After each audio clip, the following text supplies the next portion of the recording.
Saya kamu dulu.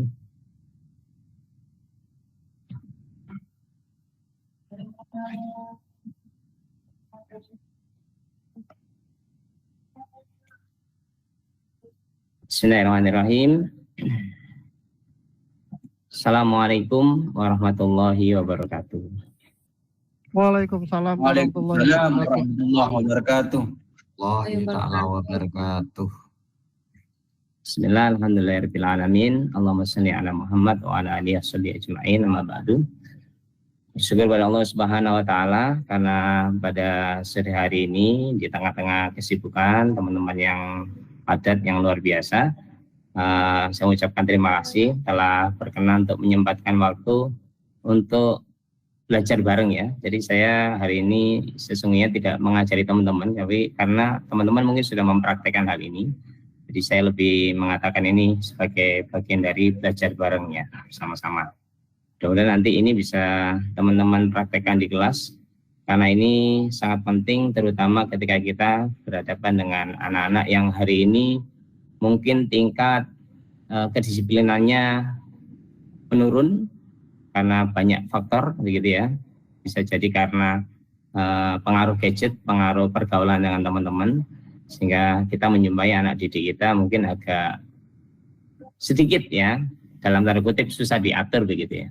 Nah, dengan pendekatan disiplin positif nanti harapannya teman-teman akan lebih mudah untuk mengendalikan peserta didik di kelas, karena itu bagian dari upaya yang paling penting ketika kita mau mengajar. Saya punya pengalaman sedikit pahit ya. Dulu ketika peralihan saya awalnya pernah mengajar anak-anak di SMA selama 1 tahun, tiba-tiba harus mengajar ke siswa SD. Ternyata karakternya sangat berbeda sekali begitu ya. Jadi ketika pertama kali saya mengajar di SD itu hampir 4 bulan saya mengalami stres. Kenapa? Karena ternyata anak SD itu ditenangkan di sebelah kiri, yang kanan rame gitu ya. Tenangkan sebelah kanan, yang kiri rame.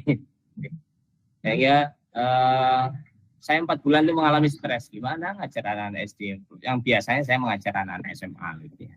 Nah, itulah kemudian saya akhirnya harus banyak belajar dan harus cepat belajar, sehingga akhirnya bisa kemudian segera menyelesaikan dengan anak didik kita begitu. Oke, izin saya share screen dulu. Nanti kalau belum dilihat mohon diinfokan ya. Iya, Pak.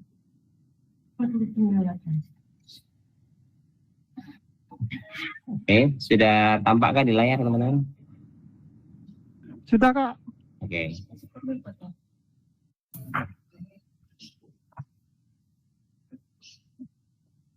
Baik. Saya mulai langsung saja. Jadi materi hari ini, sharing berbagi praktik baik hari ini adalah pelaksanaan budaya positif di sekolah saya ya dalam hal ini.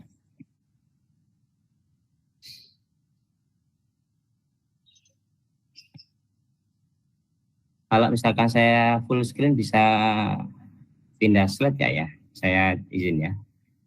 Jadi hari ini saya berbagi terkait dengan 3 poin penting ini, disiplin positif, segitiga restitusi, dan keyakinan kelas. Saya coba klik lagi, apakah slide-nya bergeser atau tetap? Tetap, Kak. Masih tetap, Kak. Oke, berarti saya harus manual ini pindahnya ya.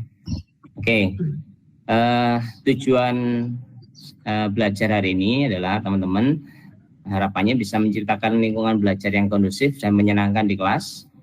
Kemudian yang kedua, yang paling penting adalah meningkatkan disiplin dan motivasi belajar siswa. Kemudian yang ketiga, membangun karakter dan kepemimpinan siswa. Mungkin teman-teman pernah mengalami bertemu dengan murid-murid yang sering datang telat gitu ya. Kemudian tugas gak dikerjakan barangkali ya, dan ramai di kelas gitu. Ini harus diketahui dulu penyebabnya apa gitu. Jadi jangan sampai kemudian kita justifikasi mereka dalam tanda kutip nakal menurut pandangan kita begitu ya. Berikutnya. Nah, melalui apa tujuan tadi bisa dicapai?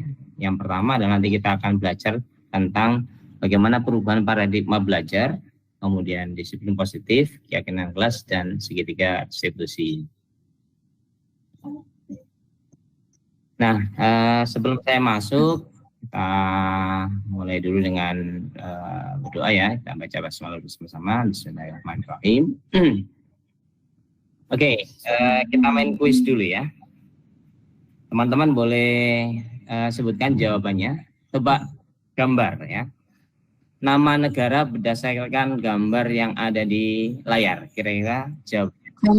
Jamaika Pak Abdullah. Jamaika. Iya betul. Jamaika, ini jam tambah A tambah ikan, ikannya N-nya dihilangin jadi Jamaika. Oke, very good ya, konsentrasinya luar biasa. Oke, berikutnya kuis kedua. Kira-kira apa yang dimaksud di gambar ini? Pulang ke rumah. Pulang Ke rumah. Oke, sip. Baik, Pulang ke rumah. kuis ketiga ya. Ini luar biasa ini. Oke. Yang ketiga apa? Maskeran. Maskeran. Aduh. Masker. Iya betul, masker. Oke, baik. Konsentrasinya sudah luar biasa ya. Kita langsung masuk aja ke materinya karena ini orang-orang yang luar biasa konsentrasinya. Oke, baik. Teman-teman sekalian, ini yang perlu kita pahami hari ini di kurikulum Merdeka, Kementerian Pendidikan, Kebudayaan, Riset dan Teknologi atau Kemendikbudristek ya, mencanangkan 4 perubahan paradigma pembelajaran di Indonesia ya. Ada 4 yang ini kita harus siap dengan perubahan. Karena kalau kita tidak mau berubah, zaman akan tetap berubah ya. Kita mau berubah atau enggak, zaman akan tetap berubah. Maka tidak ada pilihan lain kecuali kita harus ikut berubah. Nah, apa saja yang nanti harus diperhatikan dalam paradigma perubahan ini? Yang pertama adalah bahwa semua upaya pendidikan ini pada akhirnya adalah berpusat pada kepentingan siswa. Karena yang belajar adalah siswa. Maka mau tidak mau, maka kita harus konsentrasi kepada apakah siswa ini ikut merasa belajar atau jangan-jangan mereka tidak mendapatkan apa-apa ketika kita mengajar kan begitu. Jadi ini yang jadi refleksi kita ya. Mungkin kita perlu juga bertanya ketika mereka selesai belajar, kita tanya mereka, kira-kira kamu sudah paham atau belajar apa hari ini? Gitu ya. Jadi jangan sampai ternyata mereka tidak belajar apa-apa dengan kita. Jadi ini maka semua aktivitas pembelajaran kita harus berpusat pada kepentingan siswa. Ini paradigma. Kemudian yang kedua, bahwa pendidikan nasional ini tidak bisa berjalan sendiri ya. Maka perlu sebanyak mungkin stakeholder yang merupakan pihak eksternal, baik itu masyarakat ya, kemudian orang-orang eksternal yang bisa kita ajak untuk berkolaborasi untuk membangun sistem pendidikan nasional. Karena memang tidak bisa kemudian kita berjalan sendiri, karena semua pihak harus ikut terlibat ya. Karena itu di sekolah saya biasanya rutin kita mengadakan orang tua mengajar. Ketika di kegiatan bulan bahasa sekitar bulan Oktober itu ya, Oktober-November, kita mengundang orang tua siswa untuk mengajar di kelas ya. Jadi mereka juga akan sharing bagaimana aktivitas orang tua ketika mereka memiliki profesi-profesi tertentu atau keahlian-keahlian tertentu. Dan mereka ternyata anak-anak ini luar biasa senang ketika orang tua itu sharing-sharing ilmunya ketika mereka berada di masyarakat. Karena yang penting itu ilmu itu kan yang penting bisa diaplikasikan di masyarakat ya. Kemudian yang ketiga, paradigma yang harus kita pahami bahwa hari ini mau tidak mau kita akan bergelut dengan teknologi. Nah, maka teknologi ini tidak kemudian menjadi musuh, tapi ini menjadi alat untuk bisa kita manfaatkan menjadi fasilitas kita untuk mengajar. Ya, baik kita bisa memanfaatkan dulu ketika pandemi, semua orang tidak berpikir bahwa siswa harus belajar di rumah, gitu ya. Makanya dulu awal-awal pandemi saya pernah mengadakan webinar itu dengan guru-guru yang hampir ternyata diikuti hampir 1.200-an guru. Ya. Karena waktu itu mau tidak mau mereka harus segera belajar tentang pemanfaatan Google ya dan aplikasi yang lain. Begitu juga dengan waktu itu saya juga pernah sharing-sharing juga mengajar bagaimana mengajar menggunakan aplikasi WhatsApp. Jadi siswa menjawab secara otomatis WhatsApp akan memberikan balasan. Jadi guru tidak perlu balesin satu persatu begitu. Nah ini teknologi. Jadi teknologi ini bukan musuh ya, karena ada beberapa orang yang sudah terlanjur enak atau senang mengajar secara konvensional, ketika beralih teknologi mengatakan teknologi ini menjadi ribet, padahal tidak. Teknologi ini menjadi alat untuk memudahkan kita, mengefektifkan kita dalam mengajar. Kemudian keempat, paradigma untuk mengubah mindset birokrat. Ya. Hari ini perlu diberikan kepercayaan dan otonomi seluas-luasnya kepada kepala sekolah, guru untuk merancang pembelajaran terbaik bagi siswa. Jadi biarkanlah guru-guru mengekspresikan atau mengkreasikan mengajar mereka agar mereka punya keleluasaan dalam menghandle kepemimpinan di dalam kelas. Nah ini paradigma yang perlu kita pahami. Kemudian sekarang mari kita refleksi sejenak ya. Yang pertama terkait dengan kedisiplinan. Bagaimana cara membuat murid disiplin? Kemudian siapa yang bisa mendisiplinkan siswa? Apakah guru bisa mendisiplinkan siswa atau kepala sekolah? Atau orang tua? Atau murid itu sendiri? Nah, mungkin saya ingin sharing-sharing dulu dengan teman-teman. Selama pengalaman teman-teman mengajar, bagaimana cara membuat siswa menjadi disiplin sepanjang yang teman-teman tahu? Boleh ada usulan? Silakan. Sharing-sharing ya. Boleh Kak Lutria barangkali? Iya Kak, terima kasih kesempatannya. Kalau selama ini yang anak-anak lebih bisa mendisiplinkan di sekolah saya masih kepala sekolah Kak. Karena kalau ke guru yang lain mereka masih tidak ada rasa takut atau harus diancam seperti itu, nanti nilainya kamu seperti ini, kamu nggak akan naik seperti itu. Tapi kalau memang kepala sekolah sendiri yang langsung menyampaikan, mereka lebih patuh Kak. Terutama yang kemarin terjadi itu tentang ini Kak, terlambat waktu upacara. Jadi pintu gerbang itu langsung ditutup, baru mereka tidak ada yang terlambat sama sekali. Sebelumnya masih ada sekitar 5 orang seperti itu Kak yang terlambat. Ya, oke, terima kasih. Jadi sebagian ada yang masih menganggap disiplin itu ada di tangan kepala sekolah begitu ya. Kalau kepala sekolah nggak turun tangan, nggak takut begitu ya. Oke, baik.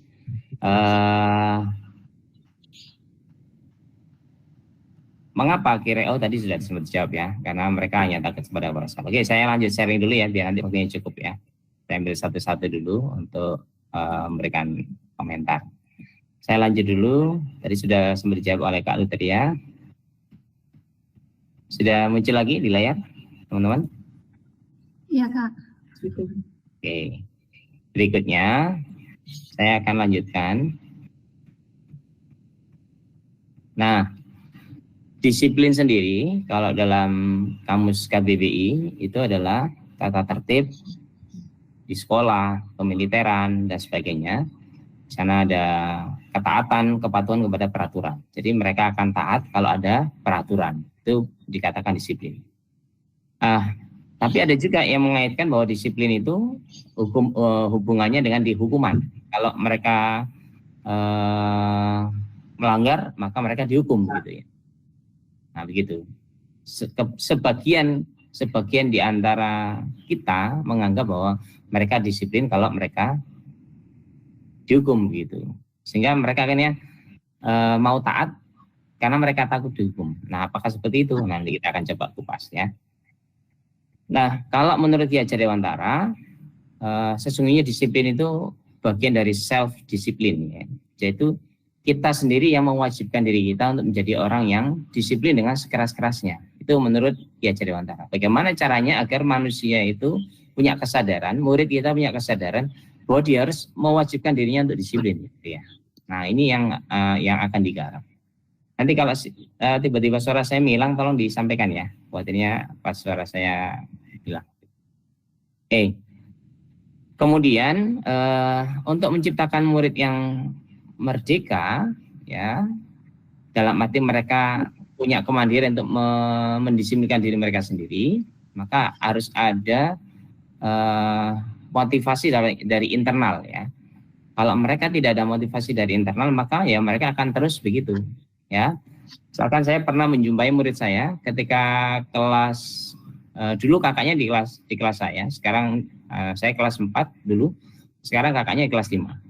Dulu kakaknya setiap kali ditanya terlambat katanya adiknya, ya, karena adiknya lelet, adiknya lama makannya dan lain-lain. Nah, kemudian tiba-tiba sekarang adiknya saya pegang kelas 4, kakaknya naik kelas 5, adiknya juga mengalami hal yang sama. Jadi dia selalu terlambat dan dia mengatakan katanya kakaknya yang salah, gitu ya. Jadi begitu, adik menyalahkan kakak, kakak menyalahkan adik. Nah, akhirnya setelah saya kasih pendekatan, coaching dan segitiga restitusi nanti yang saya jelaskan, alhamdulillah sekarang sudah tidak lagi terlambat. Jadi kenapa? Karena kita bangun motivasi dalam diri mereka. Nah, ada 3 motivasi besar dalam mengubah perilaku manusia. Yang pertama adalah motivasi untuk menghindari ketidaknyamanan. Nah, ini yang seringkali dipakai. Jadi dihukum, ya, dihukum. Misalkan anak terlambat, dihukum berdiri di luar selama 15 menit, gitu ya, misalkan gitu. Sehingga anak akhirnya tidak terlambat karena takut dihukum. Nah, ini berarti ada alasan untuk menghindari ketidaknyamanan atau hukuman. Atau yang kedua, mendapatkan imbalan atau penghargaan. Nah, ini biasanya kadang-kadang, nah ini hati-hati ya, kadang-kadang kita minta anak-anak siapa yang mau bertanya dapat bintang, gitu ya. Itu bagian dari imbalan atau penghargaan.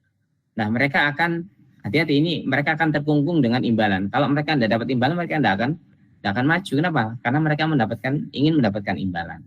Nah, ini hati-hati juga. Ini tidak disarankan, ya. Atau yang ketiga, mereka melakukan sesuatu itu karena mereka ingin menjadi orang yang mereka inginkan atau menghargai dirinya sendiri. Nah, ini yang nanti akan kita targetkan di sini. Nah, seperti apa nanti kita akan coba kupas. Nah, salah satu yang akan kita bahas, yang akan kita kupas adalah pendekatan disiplin positif. Bagaimana mendisiplinkan anak-anak, mendisiplinkan anak didik, tapi tanpa hukuman dan hadiah. Nah, ini yang tantangan kita. Gimana caranya tidak dihukum, tidak diberikan hadiah, tapi mereka melakukan disiplin secara mandiri, ya. Ini tantangan yang menarik. Nah, ini namanya pendekatan disiplin positif. Jadi bagaimana kemudian memberikan dampak dan pengaruh kepada anak didik, ya, dengan cara tanpa kekerasan, dengan kemudian memberikan motivasi, refleksi kesalahan, menghargai, membangun logika, dan ini bersifat jangka panjang. Jadi ketika mereka sudah memahami bahwa disiplin itu penting buat mereka, maka mereka akan terbangun dengan sendirinya pada diri mereka. Dan ini bersifat jangka panjang meskipun tanpa hukuman maupun tanpa kita beri hadiah. Dan ini yang kita harapkan. Nah, biasanya guru-guru mengambil posisi ini, ya. Ada 5 posisi kontrol guru-guru ketika kita ingin mendisiplinkan siswa. Ya, ada yang memposisikan diri sebagai penghukum, ada yang memposisikan sebagai pembuat rasa bersalah, ada yang memposisikan sebagai teman, ada yang memposisikan sebagai memantau, dan ada yang memposisikan sebagai manajer. Nah, seperti apa penjelasannya?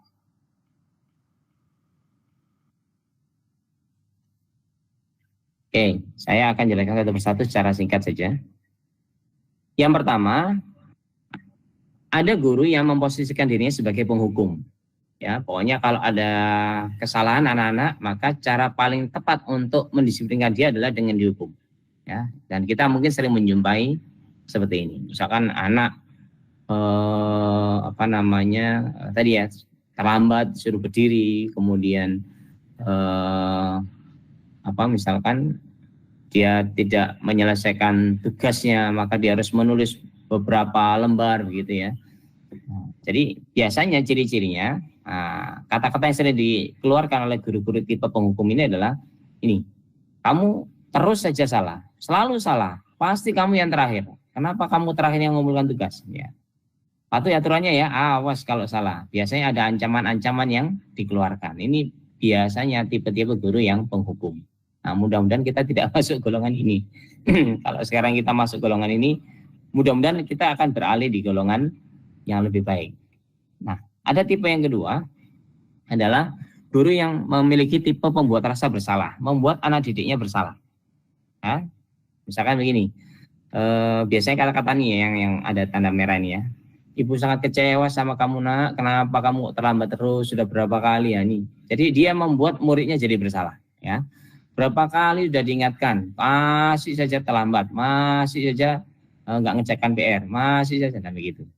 Jadi ini membuat anak-anak menjadi bersalah gitu ya. Ini tipe yang kedua. Atau yang ketiga, kita menjadi posisinya sebagai teman. Nah, ini kadang masih lebih baik barangkali ya. Nah, tapi ini masih terjadi sering pelanggaran, tapi kita masih menganggap itu masih bisa dianggap sebagai kewajaran. Nah, biasanya kita ayo belajar demi Bapak ya, sudah kali ini nggak apa-apa, Ibu maafkan, tapi jangan teruskan ya. Nah, ini kadang-kadang anak didik kadang-kadang mau berubah, kadang-kadang tetap. Karena apa? Dianggap gurunya, alah guru saya teman aja kan. Nanti gak dimarahi kok kalau terlambat misalkan begitu ya. Karena muncul begitu.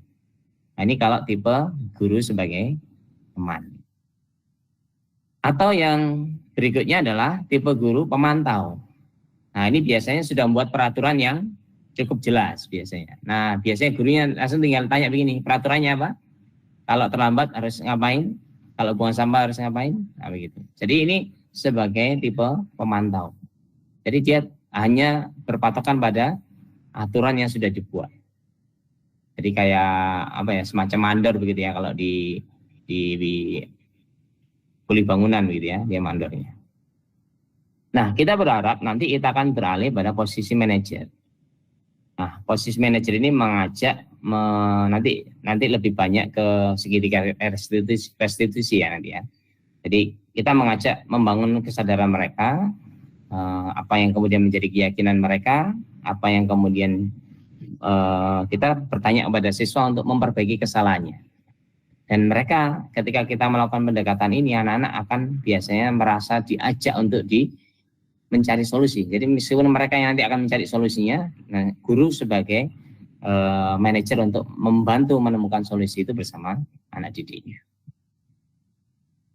Oke. Sebelum saya sebelum saya lanjut, saya ingin sharing-sharing dulu. Teman-teman selama ini lebih posisi di mana sebagai seorang guru?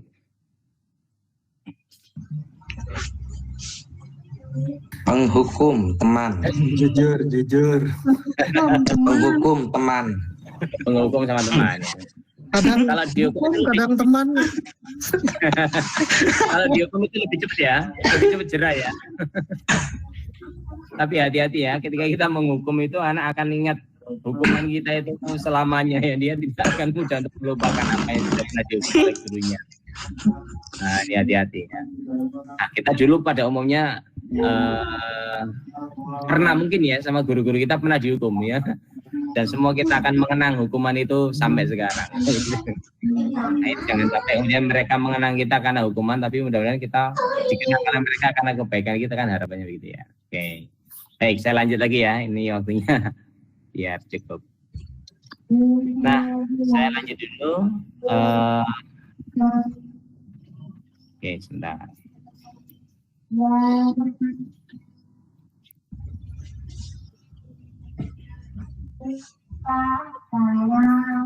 Boleh di mute dulu ya,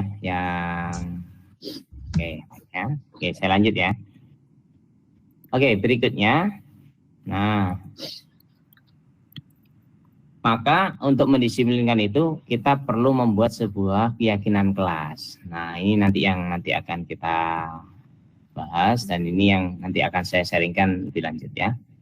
Nah, apa sih kita perlu membuat keyakinan kelas? Keyakinan kelas ini penting untuk menjadi fondasi tujuan sebuah peraturan dalam kelas ya.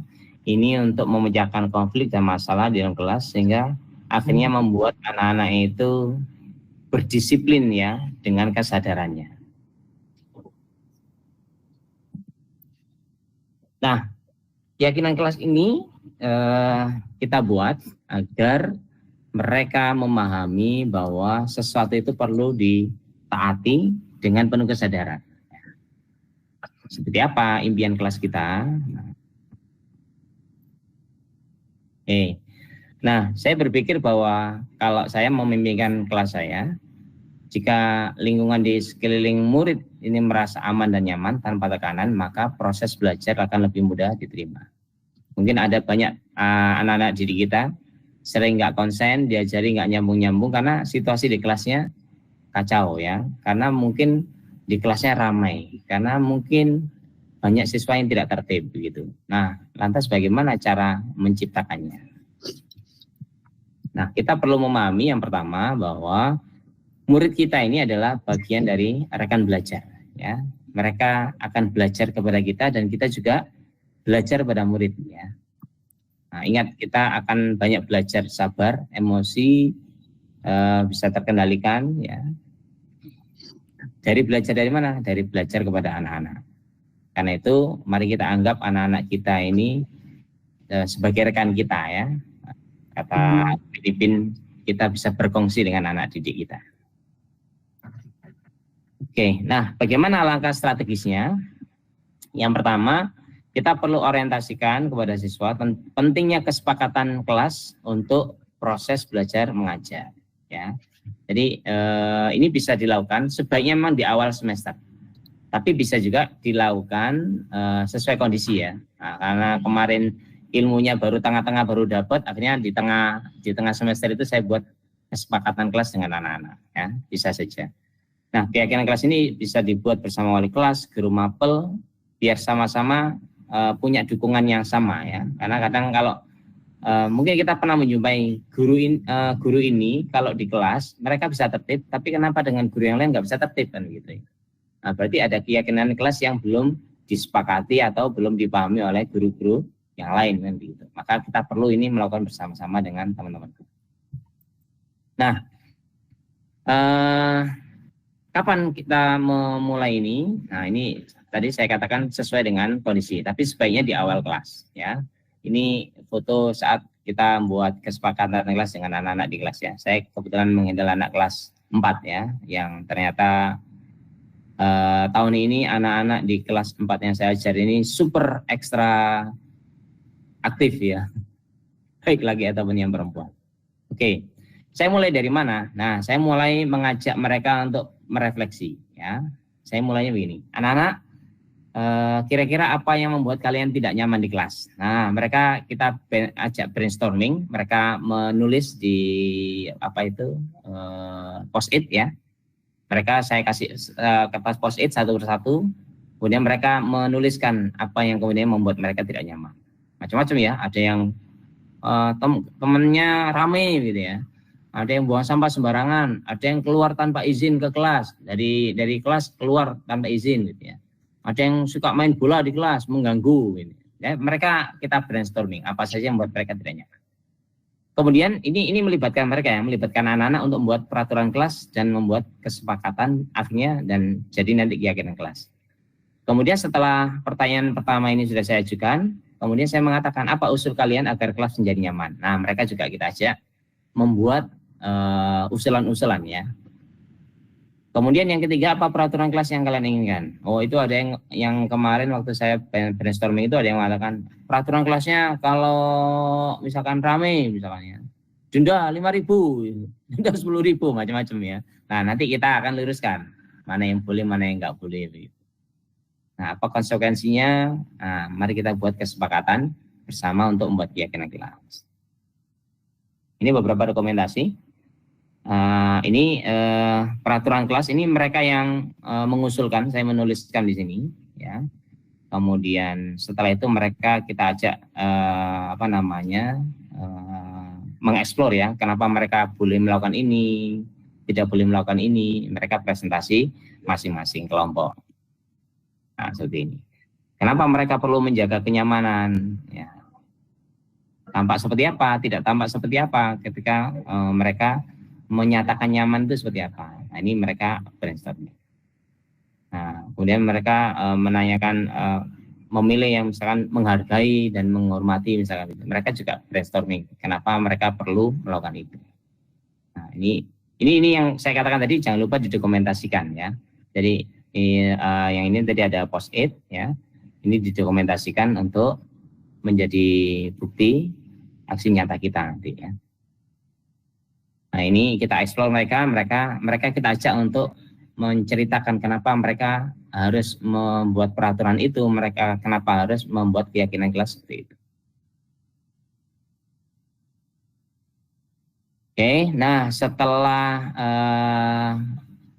mereka presentasi, kita ajak berdiskusi, sepakat apa tidak dengan apa yang mereka inginkan, peraturan yang mereka buat bersama-sama teman-temannya.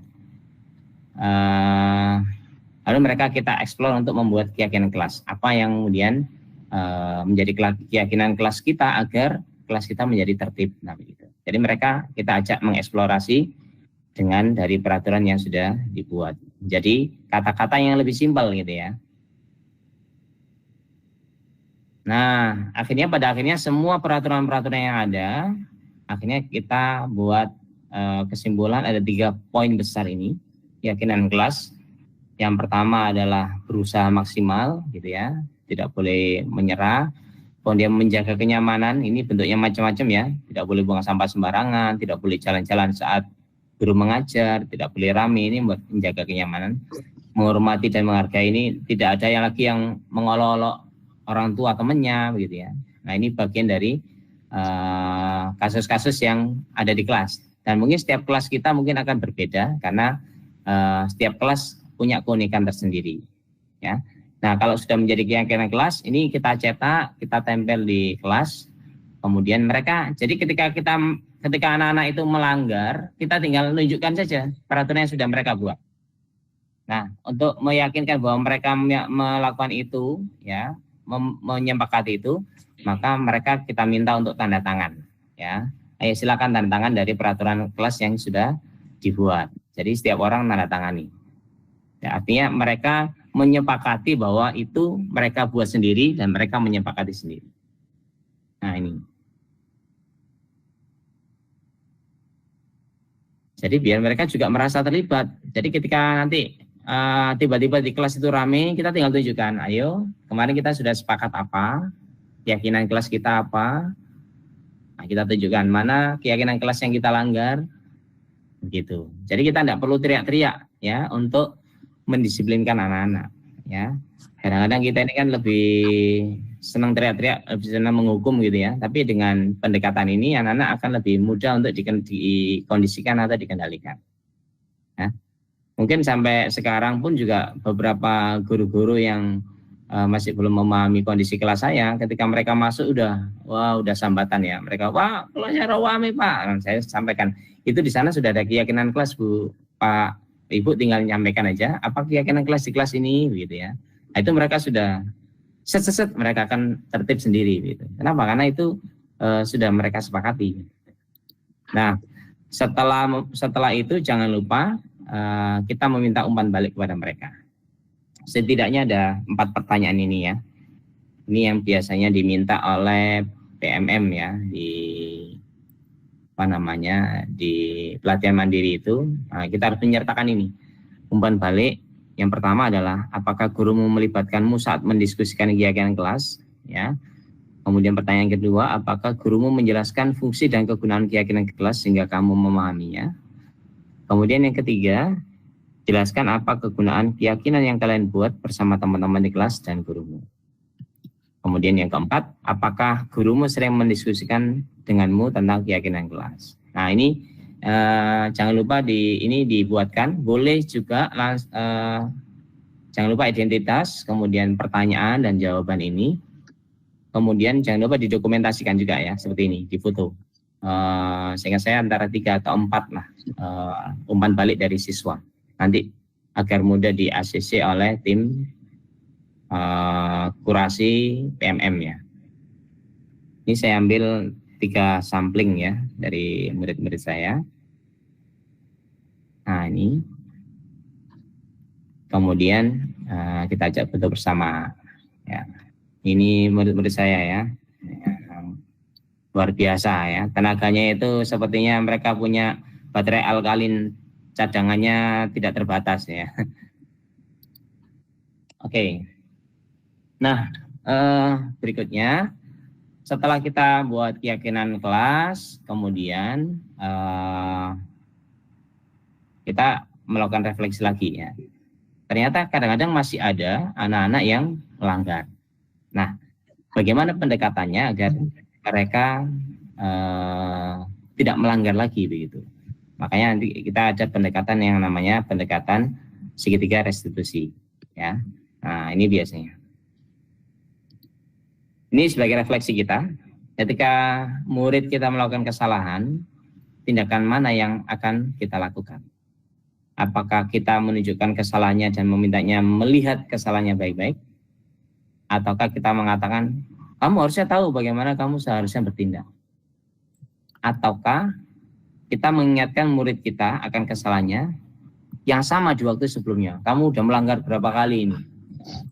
Berapa kali terlambat? Berapa kali kamu bikin rame di kelas? Gitu.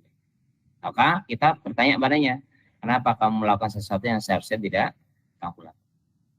Atau justru kita mengkritik dia, atau kita diamkan. Kadang-kadang kalau sudah ramenya luar biasa, kita tinggal diam saja. Gitu. Anak-anak biasanya tertib. Tapi apakah kita selalu begitu? Butuh waktu berapa lama untuk menertibkan, gitu ya? Nah ini refleksi ketika kita melihat anak-anak melakukan kesalahan. Oke, saya lanjutkan. Nah, ada pendekatan baru yang sebenarnya ini lama ya, hanya packagingnya saja yang mungkin kita kenal yang sekarang ini yang lagi booming, namanya restitusi. Jadi restitusi ini yang kita kenal adalah proses menciptakan kondisi murid untuk memperbaiki kesalahan mereka sehingga mereka akan kembali ke kelompok mereka dengan karakter yang lebih kuat. Ini menurut Bosen tahun 2004. Nah, pendekatan ini nanti akan kita lakukan untuk membuat anak-anak bisa memperbaiki kesalahannya. Nah, asumsi restitusi ya, ini bukan untuk menebus kesalahan, tapi kita ajak mereka. Mohon maaf Kak Maru, slide-nya ada ganti. Oh, nggak ganti. Ini belum ganti slide-nya. Masih refleksi. Masih refleksi. Oh, masih refleksi. Maaf. Sebentar. Terima kasih sudah diingatkan. Buatannya nge-lag ya.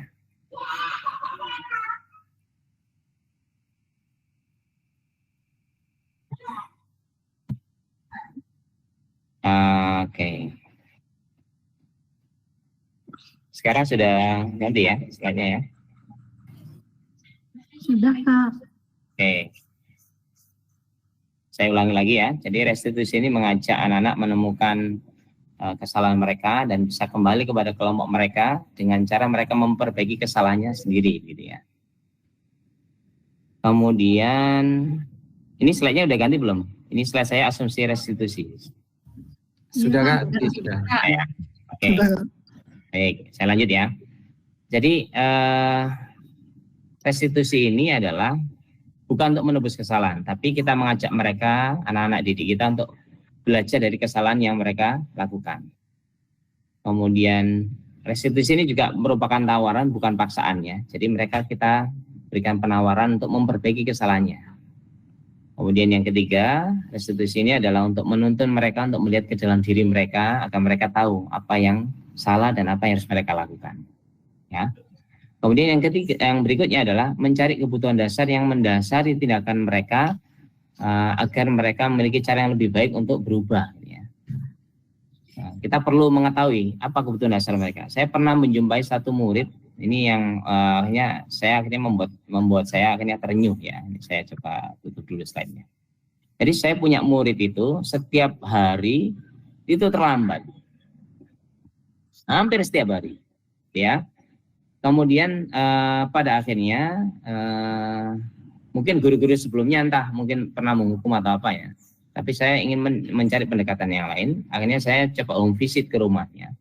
Dan ternyata rumahnya itu sangat jauh ya, dari Sidoarjo ke rumahnya itu perjalanan 1 jam. Jadi rumahnya itu dekat daerah Juanda. Sementara sekolahnya di daerah Sidoarjo, kota dekat Alun-Alun gitu ya. Perjalanannya hampir 1 jam. Ternyata kenapa dia terlambat? Ketika saya kunjungi ke rumahnya, ternyata ayahnya itu merawat adik dan ibunya yang sakit.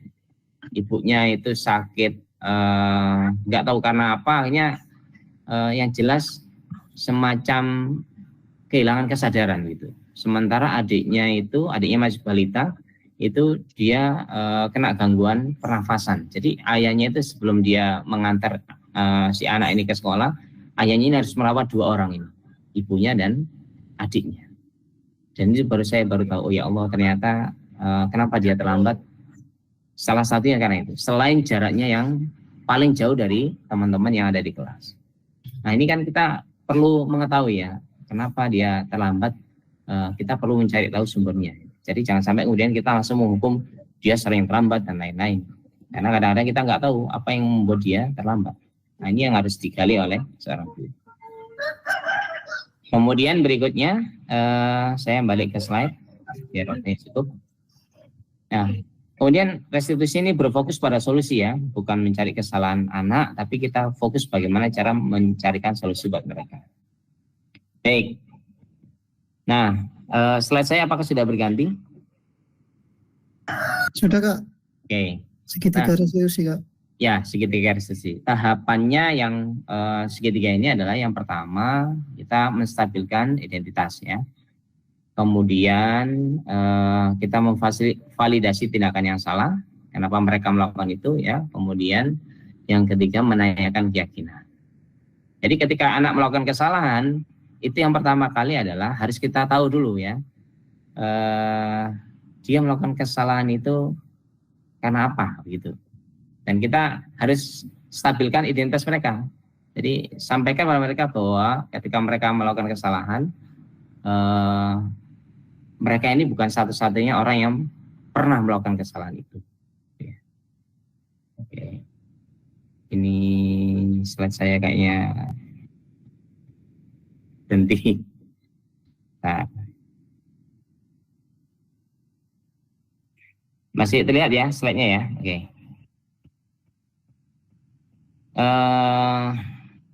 Kapan hari di kelas saya pernah ada kejadian pencurian uang ya, pencurian uang. Jadi salah satu murid mengambil uang milik temannya, kemudian ketika ini kita lakukan, kita membangun kesadaran dia ya, agar dia mengakui apa yang dia lakukan. Nah ini kalimat pertama yang bisa kita sampaikan, bahwa setiap orang pasti pernah punya peluang untuk melakukan kesalahan, dan kamu bukan satu-satunya orang yang pernah melakukan kesalahan ini ya. Ini harus kita buat stabil mereka ya, biar mereka tidak merasa seperti diinterogasi intelijen begitu ya. Kemudian yang kedua, kita melakukan validasi tindakan ya. Kenapa dia melakukan itu? Apakah dia tidak diberi uang saku oleh orang tuanya begitu. Ini dulu juga pernah ada kasus di kelas yang lain, ada seorang anak yang dia pendiam, dia pinter, pendiam banget ya. Ternyata dia ngambil uang temannya. Ternyata setelah dilakukan validasi, ternyata dia tidak diberi uang saku sama orang tuanya gitu. Mungkin kita tidak bisa langsung justifikasi kemudian menghukum dia gitu ya. Karena kita tidak tahu ya apa yang kemudian membuat dia melakukan itu. Itu kan harus kita cari. Setelah kita diajak komunikasi dengan orang tuanya kaget dan orang tuanya minta maaf karena ternyata orang tuanya melalaikan hal itu gitu. Nah ini perlu ya kita cross check apakah betul anak-anak itu yang salah, sumber salahnya ada di mana gitu. Baru kemudian yang ketiga adalah apa yang menjadi keyakinan kelas yang sudah kita sepakati. Nah seperti yang tadi kita buat ya, yang di awal tadi. Nah ini keyakinan kelas ini penting untuk kita buat. Nah tadi fungsinya untuk ini. Ketika mereka melakukan kesalahan, kita tinggal ingatkan apa keyakinan kelas yang sudah kita buat, apa yang keyakinan kelas yang sudah kita sepakati. Gitu. Nah ini ya, ini penjelasannya detailnya seperti ini. Misalkan menstabilkan identitas, ini bisa kita pakai salah satu kalimat ini ya, biar dia tidak merasa langsung disalahkan ya. Jadi kita stabilkan identitas mereka. Mungkin kita bisa katakan berbuat salah itu tidak apa-apa, tidak ada manusia yang sempurna. Ini bisa kita pilih salah satu kalimat atau 2 atau 3 ya, terserah. Misalkan Bapak tidak tertarik mencari siapa yang salah, tapi Bapak ingin mencari solusi dari permasalahan itu. Dan ini kalimat-kalimat ini bisa kita pakai untuk menstabilkan identitas anak sehingga dia jadi terbuka begitu. Ketika mereka sudah tidak langsung kita tuduh bersalah, tidak kita tuduh melakukan kenakalan begitu ya, mereka akan akhirnya bercerita gitu ya. Kalau kita tidak menstabilkan identitas, kadang-kadang mereka tidak mau mengaku gitu. Nah, ini fungsinya agar mereka merasa tidak seperti orang yang diinterogasi begitu. Kemudian yang ke tahapan yang berikutnya adalah memvalidasi tindakan yang salah.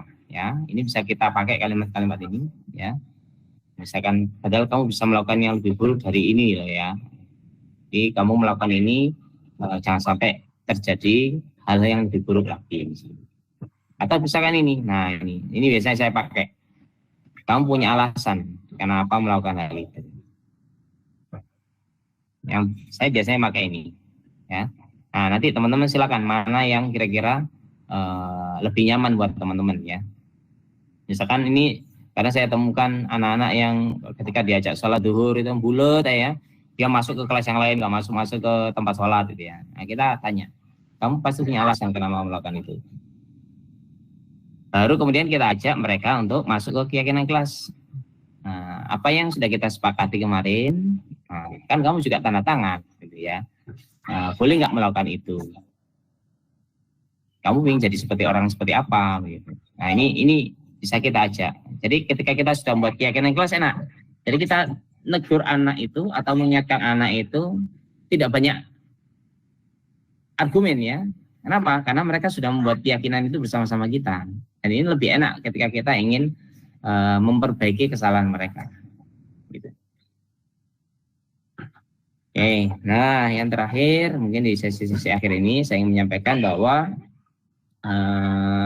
kalau saya sebagai seorang Islam, kita diingatkan agar kita jangan sampai meninggalkan anak didik kita, keturunan-keturunan kita yang lemah gitu ya.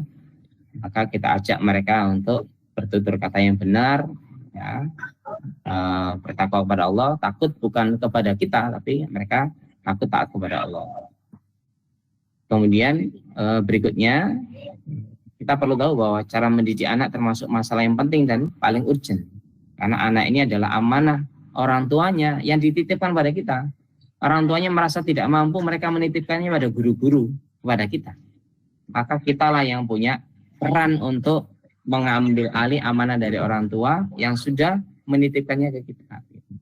Karena mereka ini adalah mutiara yang mereka nanti akan menjadi mesin jariah pahala kita ketika kita menitipkan pesan-pesan baik buat mereka. Dan mereka akan ingat kebaikan yang sudah kita tanamkan. Salah satu yang saya ingin tanamkan ke anak-anak didik adalah mendoakan guru-gurunya ketika mereka selesai sholat. Nah itu saya ingin menanamkan itu karena itu bagian dari investasi pahala yang ingin saya dapat gitu. Jadi kita ini mengajar ini sebenarnya bukan untuk sekedar mendapatkan gaji, bukan. Tapi kita ingin mendapatkan yang lebih dari itu apa? Agar kita didoakan oleh anak didik kita. Gitu. Agar jariahnya terus mengalir buat kita.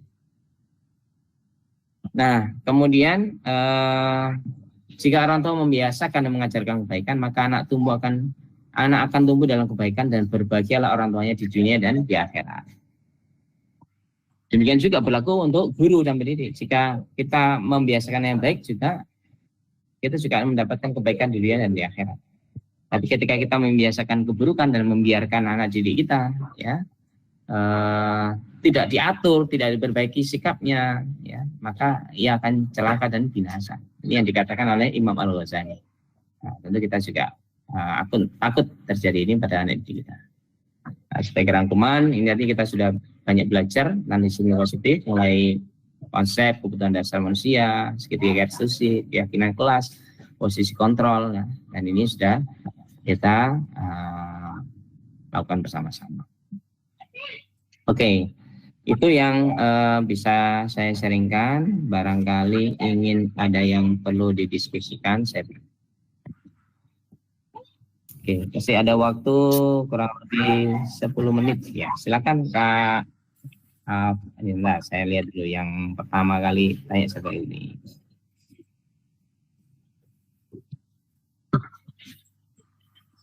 Oke, Kak Afan, silakan Kak Afan. Mohon izin Kak, Silakan. bagaimana cara ini tentang anak? Tadi saya juga sempat mendengar dari Kak Fasil tentang siswa ataupun murid ya yang istilahnya katakannya jahil, yang suka mencuri. Dalam artian setelah diselidiki, pernah juga saya mengalami seperti itu. Setelah diselidiki ternyata dari keluarga mampu, bukan dari tidak mampu gitu. Dan itu pun orang tuanya memberikan sangu juga gitu. Tapi bukan cuma sekali 2 kali. Misal dia di kelas 3 pernah, kemudian ditegur dan lain-lain sampai jangan orang tuanya, kemudian di kelas 4 begitu lagi. Seperti itu kan. Mungkin bagaimana ya? Apakah memang itu suka mencuri atau atau bagaimana gitu kan? Dan itu sampai mau kelas 6 gitu kan. Sering usil tangannya ya. Entah uang, entah barang, entah apapun itu sering gitu. Ya. Oke, pertanyaan yang menarik ini.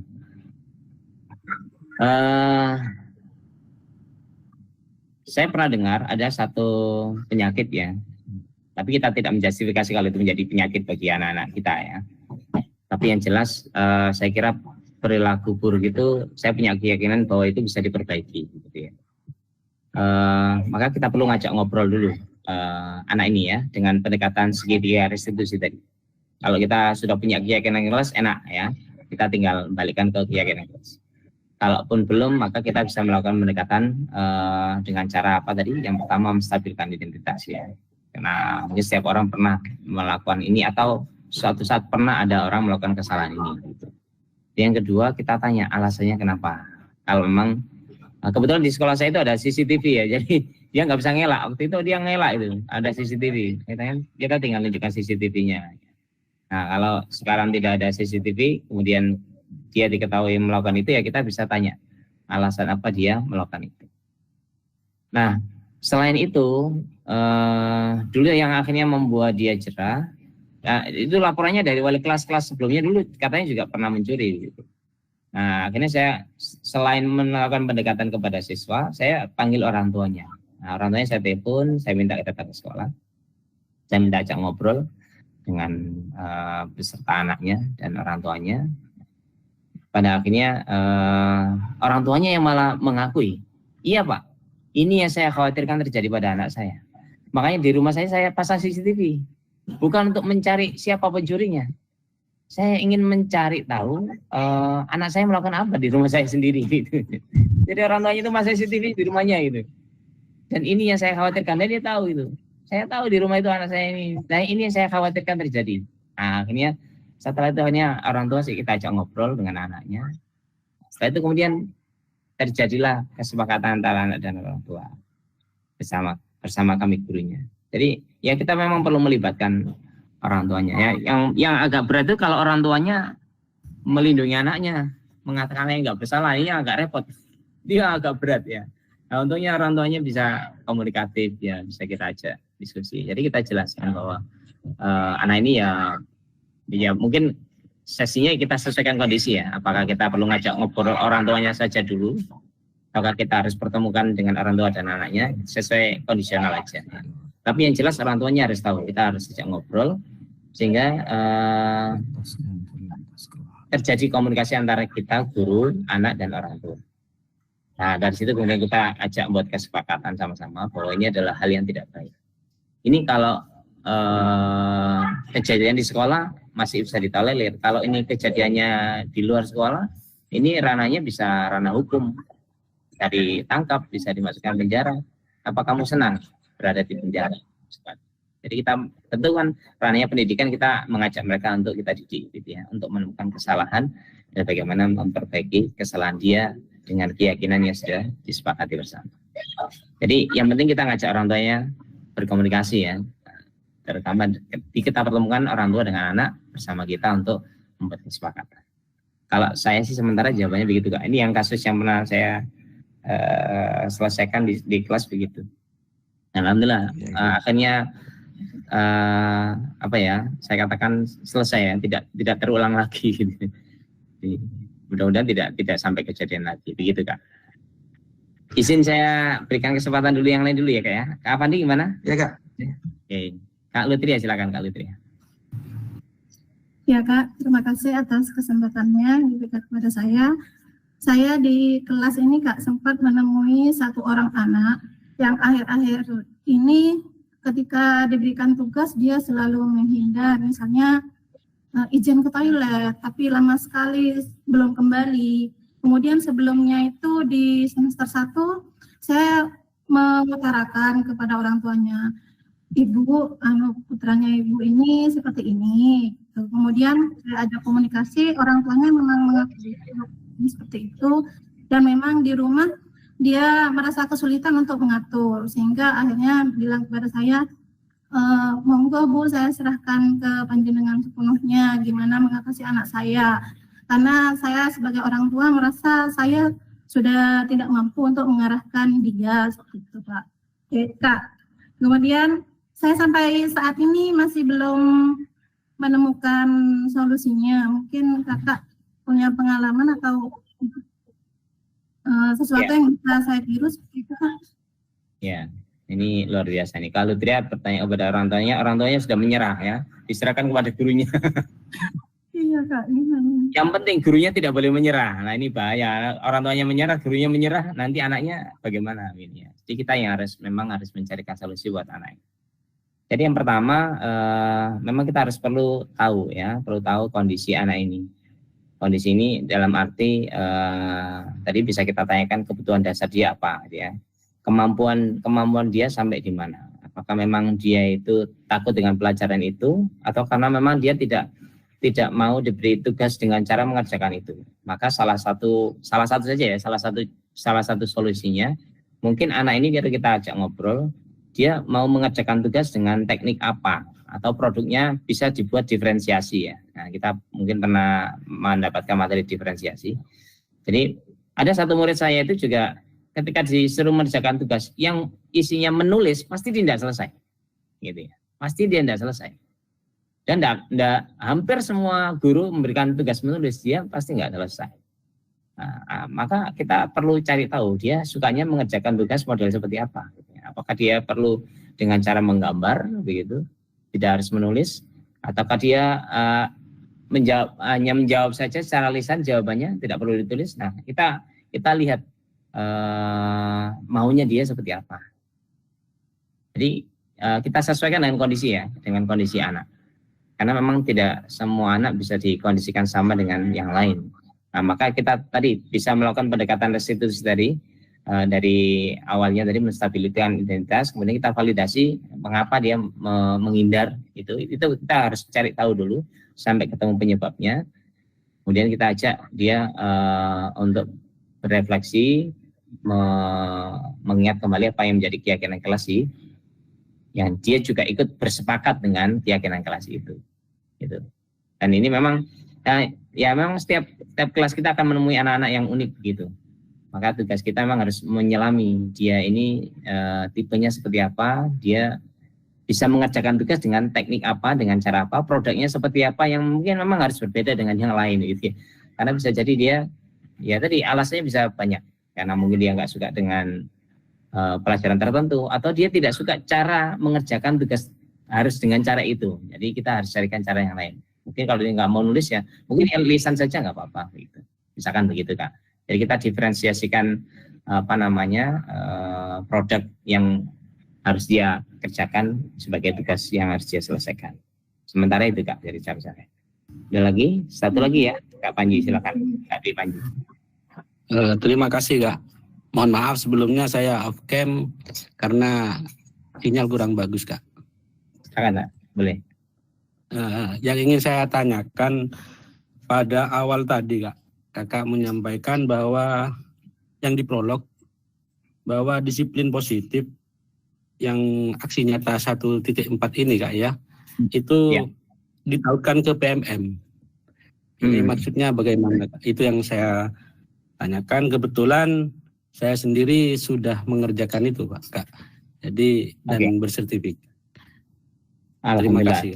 Kalau sudah Nanti kalau memang sudah selesai, alhamdulillah, berarti tinggal linknya itu aja yang nanti di apa namanya dikirimkan ya. Kalau memang ini udah selesai dan alhamdulillah sudah dapatkan ya, berarti sudah aman begitu ya. Jadi saya ucapkan selamat buat Kak Dwi Panji ini. Berarti sudah kasih, tinggal ini menularkan ilmunya ke teman-temannya. Ya, artinya jadi, ditautkan ke LMS-nya Kak gitu. Ya, nanti tinggal linknya aja ditautkan ke LMS-nya. Itu ya Kak Panji ya.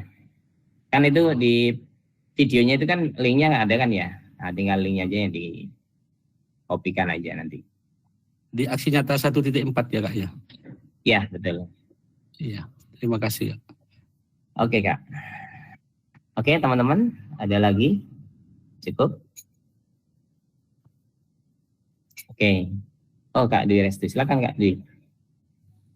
Terima kasih Kak Fasil. Ini begini, terkait dengan kita nantinya, seandainya ya untuk kedepannya kita jadi manajer.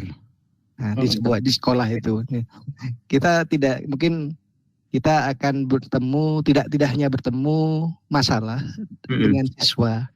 Yang jelas mungkin dari anggota guru mungkin tidak menutup kemungkinan ada yang ada ada masalah gitu Kak.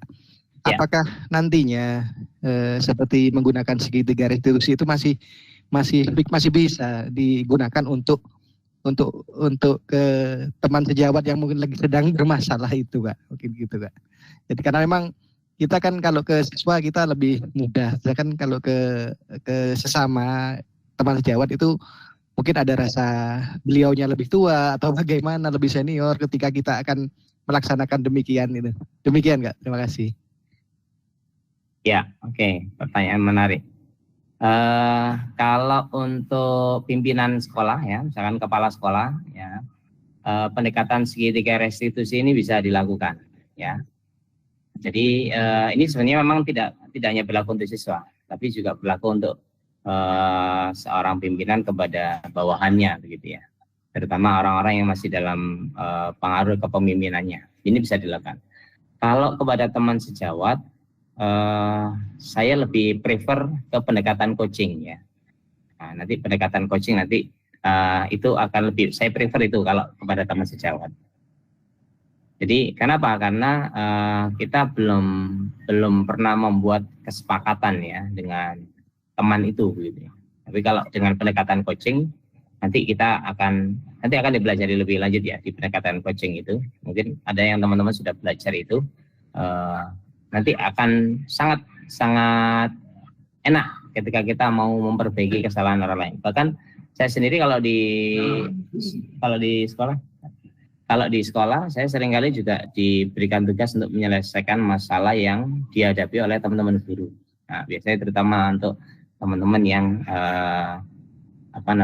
yang punya kasus tertentu ya dengan temannya. Ya saya biasanya suruh turun tangan. Nah itu saya melakukannya dengan pendekatan coaching. Nah itu yang saya lakukan sehingga itu bisa diselesaikan.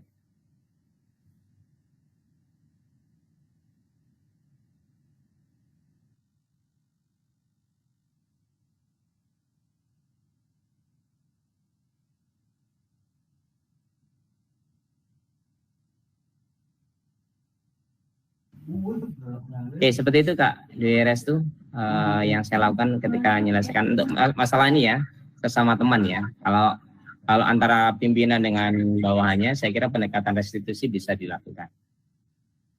Gitu. Gitu teman-teman. Ada lagi cukup?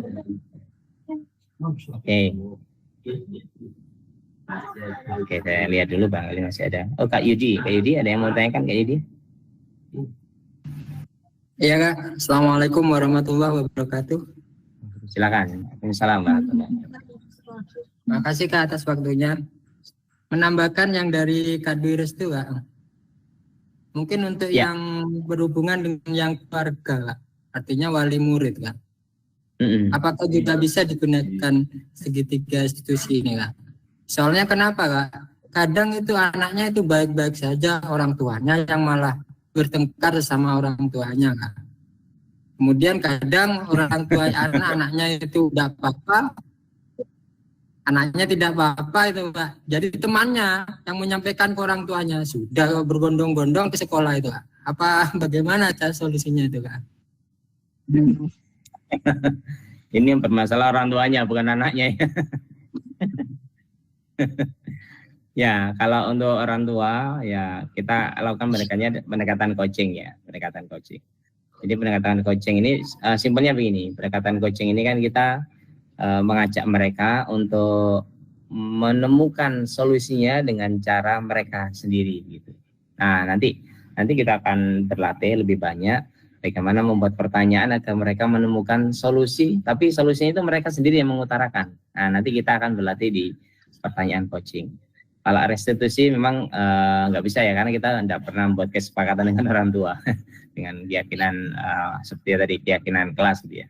Nah, kita bisa melakukan pendekatan coaching. Biasanya sih orang tua itu pengen didengar, yang lebih banyak itu pengen didengar. Jadi kita dengarkan dulu apa yang menjadi masukan mereka. Kemudian ya kita gali, kita balik. Pokoknya kita upayakan kita bertanya balik kepada mereka. Kenapa mereka mengkomplain ini begitu ya. Ya mereka itu rata-rata pengen didengar kok. Jadi kita dengarkan saja keluhan-keluhannya, kita dengarkan masukan-masukannya. Kalau ada sesuatu yang perlu diluruskan, baru kita luruskan. Nah, jadi kita gali, kita minta mereka sendiri yang akhirnya menemukan solusinya. Nah, nanti pendekatan coaching nanti akan dipelajari lebih lanjut, ya. Nah, nanti saya coba kirimkan beberapa contoh lah nanti. Gitu ya, kira-kira Kak. Jadi untuk orang, ya Kak, makasih. Ya, sama-sama. Untuk orang-orang yang nggak pernah ketemu kita ya dengan peraturan kita bukan atasannya mereka, maka pendekatannya pendekatan coaching nanti bisa kita lakukan. Gitu Kak, sementara. Baik, sepertinya sudah lewat jamnya. Terima kasih banyak kakak sekalian atas atensinya, atas partisipasinya. Sekali lagi nanti teman-teman bisa melakukan diseminasi atau sharing berbagi praktik baik ini secara langsung ya, boleh secara langsung dengan mengumpulkan guru-guru begitu ya, atau juga bentuknya webinar. Kayak Kak Dwi Restu ini kan jaringannya banyak nih. Nah, kalau nggak sempat mengumpulkan guru-guru secara offline ya bisa diundang secara online. Nanti bisa juga teman-teman berkolaborasi ya sesama teman gitu ya. Bisa kalau kemarin saya melakukan diseminasi itu mengajak teman-teman berbagi praktek baik 2 orang atau 3 orang gitu. Nanti silakan diatur biar masing-masing bisa menyampaikan materi itu. Yang penting kita ini punya dampak apa kepada teman-teman guru kita, terutama itu ya. Jangan sampai kemudian kita ikut di program guru penggerak, tapi ternyata teman-teman di sekolah kita tidak merasakan dampak dari pembelajaran kita. Jadi kita harus punya dampak juga ke teman-teman. Artinya kita juga memberikan efek yang positif buat teman-teman di sekolah tempat kita mengajar. Begitu. Saya kira itu teman-teman sekalian. Sekali lagi saya ucapkan terima kasih buat teman-teman sekalian yang sudah hadir. Mohon maaf Kak sebelum ditutup. Ya. Mungkin terkait dengan materi dari Kak Abdullah bisa di-share di grup ya. Siap. Nah, kemarin saya tidak maksimal mengikuti elaborasi dari Ibu yang kemarin. Sepertinya lebih menarik punya Kak Mahrus ini. Nah, sama aja. Nanti saya share. Siap. Terima kasih Kak Mahrus. Oke, sementara itu dulu teman-teman sekalian. Sebelum saya akhiri, saya mengucapkan terima kasih, saya apresiasi buat teman-teman yang sudah hadir dan mudah-mudahan teman-teman bisa mengaplikasikan ilmu ini di kelas teman-teman semuanya ya. Saya berikan sedikit pantun ya, jalan-jalan dengan mantan kekasih ya, dan terima kasih. Baik, kurang lebihnya mohon maaf. Kita foto bersama dulu boleh? Iya Kak.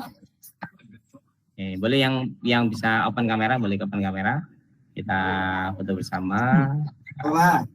Gaya apa ya? Gaya semangat ya, tetap semangat. 1, 2, 3. Oke. Terima kasih Kak atas kehadirannya. Mudah-mudahan sekali lagi bermanfaat. Kurang lebihnya mohon maaf. Assalamualaikum warahmatullahi wabarakatuh. Waalaikumsalam warahmatullahi wabarakatuh. Terima kasih Kak Terus. Sama-sama Kak. Silakan boleh live Gmeet-nya.